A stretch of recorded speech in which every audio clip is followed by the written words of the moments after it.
سلام، اینجا خونه مامان امیناست. مامان امینا مهمون دارن. ماه رمضونه و افطاری داره آماده میشه. اینی که داره فیلم میگیره سحره و من کار دارم، دستم بنده. همونطور هم که میدونید این آبجیمه و اینی هم که کنارشه داداش ناصره. مامانم هم که قبلتر دیدی تو تصویر. این چیه برنج دیگه؟ برنج در حال جوشه برای 3 ساعت میاد işlerine önce اینجا مامانم قربون صدقه موهای من رفت و ناصر یاد یه خاطره افتاد که 10-15 سال پیش برامون اتفاق افتاده بود به خاطر موهای بلندم. Ağa o geldi ben gazını tuttum ha. Ben bir simurupla merkeze kulli yolları bağlar. اینم کبرا زنداییمه، زن علی و صدایی. Geldik geçtim oturduda da. اینم علی و صدایی که داره به داستان ناصر گوش میده. اینم سفره‌ایه که دارن آماده میکنن برای افطار. Geçtim geldim gene vesetti gazını tutmuş attı. Geldi geldi bu istekrar çakmamış. از ما چرا فیلم میگی؟ من خودم راویم. برو.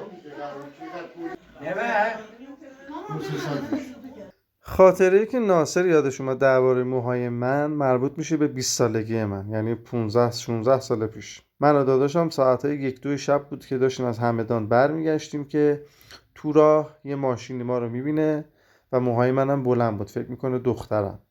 داداش ناصرم چون نصف شب بود با سرعت بالایی داشت رانندگی میکرد و از قضا اون یارویی که ما رو میبینه نگو یه کله گنده یه چیزی بوده توی نیروی انتظامی به ما شک میکنه.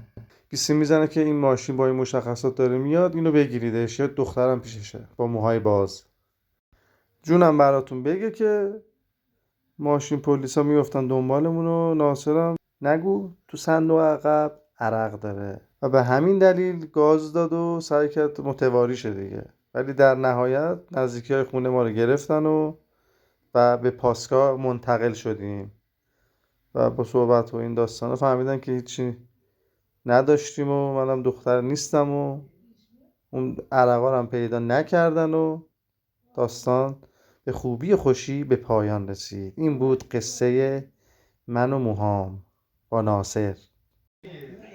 Nesli şap. Evet, daha 15 ساله. 10 سال پیش. متاسفانه نشد بیش از این فیلم تهیه کنم و به خاطر اینکه سرم مشغول کارم بود سحر لطف کرد و این اتکر فیلم گرفت، گفتیم به یادگار بمونه و تمام. آره جلوی درم بیاین بشین زنده.